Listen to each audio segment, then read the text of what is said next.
Hey, thank you. Thank you, David. Thank you, friends, for inviting me. I'm very touched that every one of you are here, and I hope your holidays have been wonderful. Like David said, my poetry selections are from various books and from two new books that are not yet published, one of them being Before I Leave, Matters of the Heart, and another one is a what I call Poarty series. It's still untitled. You'll notice that poems are in form and some are free verse. So I'm going to begin with a poem for my father, and it's called Seashells Along the Atlantic. Father and I walk along Coney Beach. We search for scallops, clams, cones, surfs, slippers. Father presses a shell to his ear. The ocean thunders. I do the same with shiny jingle shells. The sea reverberates. It is magical, wonderful. Father holds a pearly orb against my ear. It rumbles. I mimic its roar. He is amused. I hear another sound. It is a gentle rush. I love you. Father winks, smooths his pencil mustache, and folds the shell into my palm. I tuck mine in pocket. We head home. Father is gone now.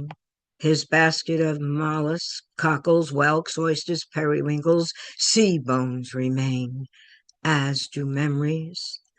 I press Father's favorite moon shell to my ear. The captured Atlantic rushes, breakers moan as the familiar ambient linger. I love you. Fondly I hold the precious shell to my heart, then ease it into its wicker home. Whenever I am alone, in need of comfort, a sun-kissed shell lifts my spirits. In it, I always hear Father's gentle refrain, I love you, riding on an ocean smile. And this next poem is called Sea Sprays. It is what we call a drabble. It's a 50-word poem, including its title. Along Long Island's South Shore, braided, whitewashed waves, never nodding, overlapping, pounding, drumming, sprigs of rain, watery emeralds and indigo ribbons rise with a roaring verve, spill in an arrogant hush, opulent seashells, trinkets from its briny depths, sweep into sandy arms of the most forgiving shore. Now, this next poem is a pantoum, and it is from my book, Flower Poems, Personalities in Bloom. And I'll do two of them, and the next one also. This is Shasta Daisy. Shasta Daisy, swaying in the wind, ready to party any hour of the day, offering a buttery button smile, a welcoming sign, with thin white petals keeping flower beat time, ready to party any hour of the day. Crazy Daisy, you are my lady, with thin white petals keeping flower beat time, and dancing in the breeze never tires you. Crazy Daisy, you are my lady, your zest is contagious to all, and dancing in the breeze never tires you. You are vital to our garden. Your zest is contagious to all, offering a buttery button smile, a welcoming sign. You are vital to our garden, Shasta Daisy swaying in the wind. And the next one from the series, another pantoum, Iris. I dated a girl named Iris. She was sweet and had petal purple eyes. We rode the train to the city on Saturday. She was beautiful like the flower, if I may say. She was sweet and had petal purple eyes. Beholding her was as if gazing at the quartz amethyst. She was beautiful like the flower, if I may say. We spent hours browsing galleries and plays. Beholding her was as if gazing into quartz amethyst. We rode the train to the city on Saturday. We spent hours browsing galleries and plays. I dated a girl named Iris. This next poem, thank you, everyone. This next poem and this next two are what I call the Pilates series, where I take poetry, art, and recipes. And really, how it began is when you get, I guess, writer's block, if you will, uh, or you become bored, or uninspired, I would do these fun poems just to entertain myself, find myself laughing at them. These two have never been, been previewed before. I believe here in Paris, I did recipe Francis Bacon. And anyway, this one is a tribute to the Japanese artist that I adore, Yayoi Kusama. And her name means grow. And you'll hear me say Yayo Kabacha Yayo, which is grow pumpkin grow. So this is recipe Yayo Kusama. Under an autumn polka dot moon, gather pumpkins, mushrooms, dandelions, a handful of stars, whisper, Yayo, kapacha, yayo. In a starry bowl, mix 1 can condensed milk, 2 parts yellow pumpkin, 3 parts pink and red stars. Add pinch of infinity, whisper, Yayo, capacho, yayo. Pour batter into gourd mold. Bake at 350. Kick your shoes off. Relax. Whisper, yayo, kapacha, yayo. And decorate your vine delight with pink and black frosted dots. Garnish with rainbow flowers. Whisper, yayo, kapacha, yayo. Don sunglasses, a flaming red wig, in a narcissus garden. March around red and white polka dot trees. Eyes watching the sea, whisper, yayo, kapacha, yayo. Sit on a bench, nibble the rind, lick frosted dots clean, sink your teeth into the pumpkin treat. Make sure to wipe crumbs from your speckled black and white mustache. Whisper, yayo, kapacha, yayo. Raise uneaten portion of yellow pumpkin up to the sun. Energize, march round and round, sit back down, enjoy. Tashaimo, enjoy. And if you noticed, you really would have to uh, know the elements, to do with the artist work. So if you don't know the artist, you may not understand the poem. Here's another one, recipe Banksy. Mix unbleached flour, tan yeast granules, black currants, knead, preform thick bricks, stow out of sight, soft speak, Banksy, Banksy. Stencil satirical shapes, egg wash confetti doodles, bake until done, stow out of sight, soft speak, Banksy, Banksy. Brush red dye number 3 on crusty heart-shaped bubbles. Add strings of sugar ice, 3D political comments. Devour bakery loaf and shred recipe. And if you know Banksy, his girl with the balloon was shredded after a purchase. The person paid $1.5 million for it, and right before the entire auction, the painting shredded. This is a new poem. Will be in before I leave. I was thinking about my mom and her obsession with certain things as she got older, and I wondered, as more about it, I wrote this poem actually in 5 minutes. Flashlights and assorted bags. When mother died, I found myriad flashlights, plastic, paper, and market bags peppered on the sides of dressers, in clothes closets, the pantry, and in the trunk of her car. Whether blackout or marathon shopping, mother was prepared. But when did her compulsion start? And why? Speaking with friends and strangers, there came a consensus. Their mothers hoarded too, and it seemed to escalate after the half-century mark. Well, 2 years shy of 60, I was struck by the same bug. There were shopping bags of every color, cutesy animals, flowers, snappy slogans, and good Lord, those flashlights. I grabbed for them instead of flipping light switches and used them to hunt items dropped onto the floor. Through research, I discovered women across the globe yielded to the same malady and deduced we are hardwired to do so. It is in our genes. I'm tired and settled.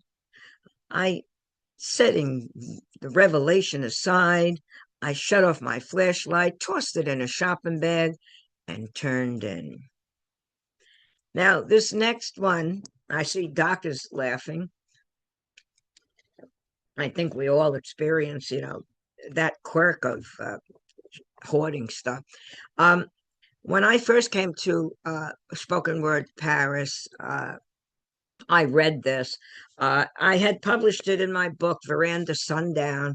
It is 8 pages, but I'm not going to read 8 pages of this poem. I'm going to read the pared down version of a page and a half. It is dedicated to Gertrude Stein. I'm going to read it in the style of Gertrude Stein. And I say, if I ever return to Paris, I'm going to recite this in front of a house. So, right now, let's all be a guest at Gertrude Stein's, and we're all at her salon, and we're all poets there and entertainers. And this is called Mother Goose of Montparnasse for Gertrude Stein. Gertrude was a friend of mine, lived at 27 Rue de Flores. At Rue de Flores, she lived amongst the many things she liked or could have liked or possibly not liked at all while doing the things she liked to do or would do or sometimes would not do while sitting in a grand room flush with art. Perhaps she was not sitting in a room with things and art, the things in art she would see or choose not to see had she wanted to see or do the things she chose to do, like perusing the rules of art as she listened to music or welcoming guests with a book in hand or handing the book while welcoming guests who handed her the book as they walked about noshing on crumpets and drinking tea, sipping tea or gulping the sip tea the guests were drinking at the salon at 27 Rue de Flores. Chocolate walls of art by Matisse, Picasso, Cezanne or not. This art of the surrounding walls we can see, we can touch, we can lean on as we listen to verses by Hemingway or not listen to him at all, but stare at the cubistic walls so surreal and vibrating with the still life of pears that we see or not see or think we see upon the mystical wall. The wall is a wall or thinks it's a wall, even if does not know it's a wall. Oh, how the walls hold art, caress them like a maiden that is standing against the wall, doing the thing she does, whether she does it or does it not.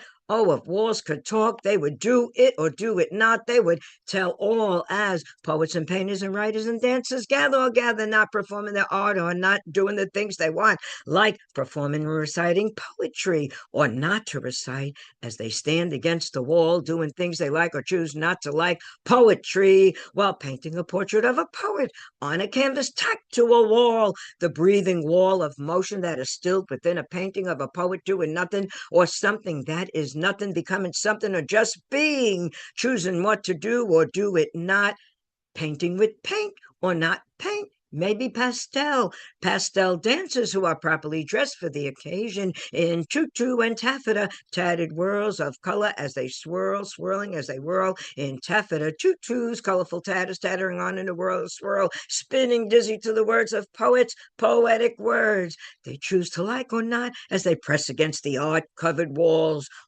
against the whirls of tutu and pastels. Like roses on a vine, they all entwine until nothing can smell as sweet as a rose, if it so chooses to be a rose, to be smelled or not to be smelled, to be held to the nose or held to the wall as a work of art, if it so chooses or not. A rose is a rose, is a capturing the fragrance at the salons as absurd as Mother Goose of Montparnasse, held at the home at 27 Rue de Flores, at Gertrude Stein's abode. Now I'll take a break. This next two poems I took out, and as you know, a lot of people know that I'm one of the Stonewall mothers of Stonewall, a pioneer. And those of you who do not know what Stonewall is, it was a night of rebellion in the 1960s when a lot of us in the LGBT community fought for our civil rights. And recently, after 60 years, I reunited with my friend Chris Thompson. And Christy, as we call her, is a trans woman, and we were side by side. That night she was arrested. I was lucky not to be, but this is about us now, reunited. Youthful years passed since Christy and Rusty partied hardy in Washington Square Park and onto the Stonewall Inn. She with her puffed afro, silver African queen bangles, and black power buttons. Me with hippie threads, fringe moccasins, and pin on make love, not war buttons. Who would have thought from a serendipitous meeting a friendship would blossom? And I was shaking a tambourine, belting out tunes between arch and fountain when Christy sang along, Vinnie toe tapped, Marcia danced, and Sylvia dropped spare change into my felt hat. That very night, Marcia went uptown, Sylvia sat at a tranny bar off the square. I, Vinnie, and Christy got down at the bar. We were there when it devolved into chaos. Since then, springtime went wayside, yielded into autumn.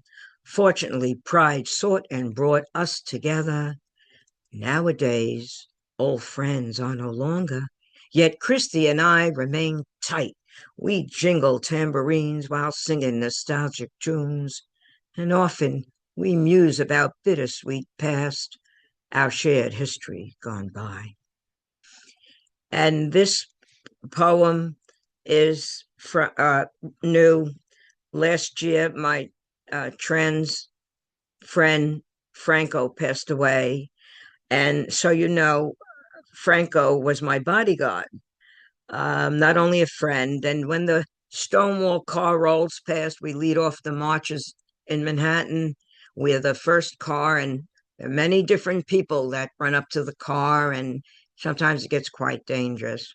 So this is for Franco, bodyguard. Ready to roar, chest out, muscles rippling, he shouts, all clear. His protective baby blues scrutinize parade routes, protest marches, walks, symposiums. Whenever stepping out alongside or riding by my side in the Stonewall car, he shields me and shouts orders to the flanking detail, all clear. Always watchful with arm draped about me, he eyes the thick, raucous crowd as I wave in earshot of his raspy orders, all clear. Mindful, I reflect on my blazing, bearded blonde bodyguard, his captivating, electric gaze, genteel caresses, and let me not forget his fiery temper, hot as pride on a June summer day. But what I muse on most of all is his benevolent grin. It never fails to uplift me as he assures all is clear. And here's a drabble. This is 100-word poem, including the title, and it's a little bit of fun. I fell asleep in the library, arms about collect. H.G. Wells popped in, advised time travel. Destination, Café de Flore. Oscar Wilde greeted us and suggested we write a collaborative play. Hemingway dropped by, hinted the setting be on a boat. Wordsworth envisioned romantic scenery. Mary Shelley demanded something monstrous. Gertrude offered a modernistic backdrop of roses, roses. Sylvia Plath stared in her mirror, insisted upon a tragic ending. Capote proposed breakfast at Tiffany's. Picasso sketched me with a double nose. Startled, I awoke, inspired and driven by my favorite artist. I penned a satirical comedy about my drowsy hobnobbing. And I read a few more. Thank you, everyone. Thank you, Therese. I see. This is a poem called The Older Woman, and it's about me and who I learned was a socialite. She was an older woman, of course. I met her in the 1970s, and I only learned that I may be in a book coming out. Um Someone is doing her life history. This is The Older Woman.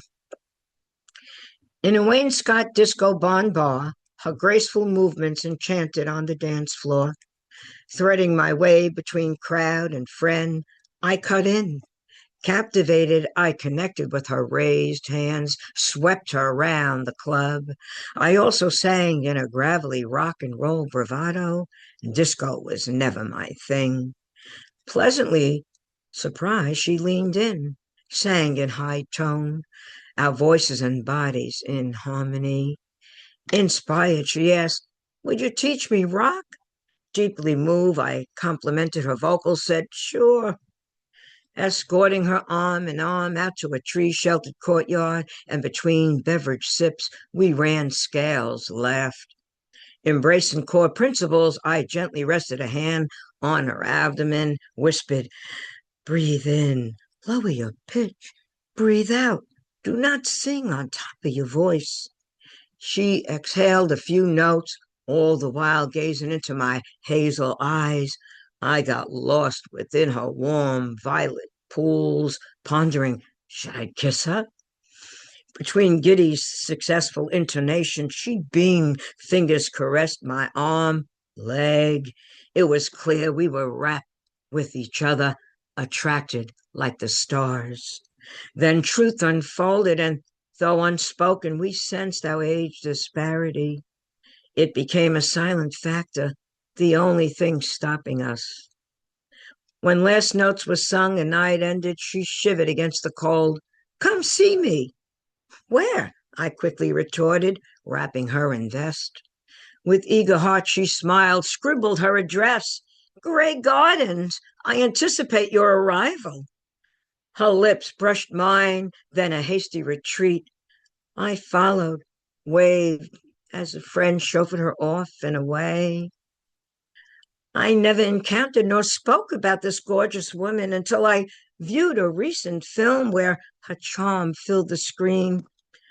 Though heartbreaking and aghast, seeing her once more stirred fleeting youthful disco recollections of me dancing with this elegant older woman. Today, regrets of a mischance nag in perpetuity. What might have unfolded had we kissed on the road not taken? And my flowered blue and brown vest, has it become one with her? What remains is a lingering mystery. And in memory of Edie, I would like to read this. Fire, standing over me, breast proud, v-neck split to navel, fingertips brushing your sides, scandalware, you giggle. Allured by your smile, I draw you near, fuel desire. A fire for two, you murmur. Our passion scorches night, blushes early morn. Whispered is a kiss on your lids. Lost in each other, we reignite. And last, I want to read this. This was in my book, Veranda Sundown, and it'll be reissued in my new book. And it's titled appropriately Death Cafe. Meet me at Death Cafe, where we could stir sympathy in tea, recall sweet past in frappuccino, warm our souls in a peppermint latte. We can sip demise in the bitterness of coffee, or serve it on the side with biscotti. Meet me at Death Cafe to toast life one last time. Thank you, everyone, and don't forget to buy a cup of our host, David. Thank you. Thank you, Rusty. What a magnificent and magnanimous and marvelous set. Starting out with that you had a prop. It's so cool. You're listening to the seashell and saying the sea reverberates in it, and you're going into that whole kind of a child's wonderment at you know convincing themselves to hear the ocean, and I love that. And then the "I love you" that's on that wave. So amazing to hear you recite this native language. That was a glorious thing. I love your Gertrude Stein vibe, and you were doing it so perfectly, even down to the words with "the rose is a rose," and but with your own twist, your flair, saying things like, you know, more about the poet's life, but playing in that style.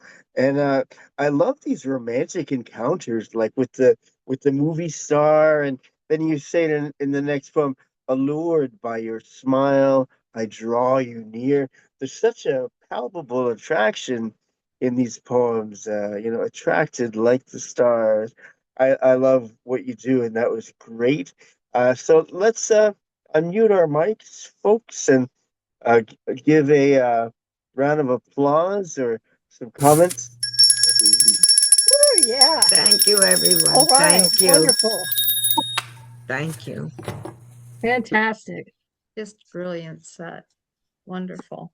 Yeah, just beyond words. I'm unusually just taken back.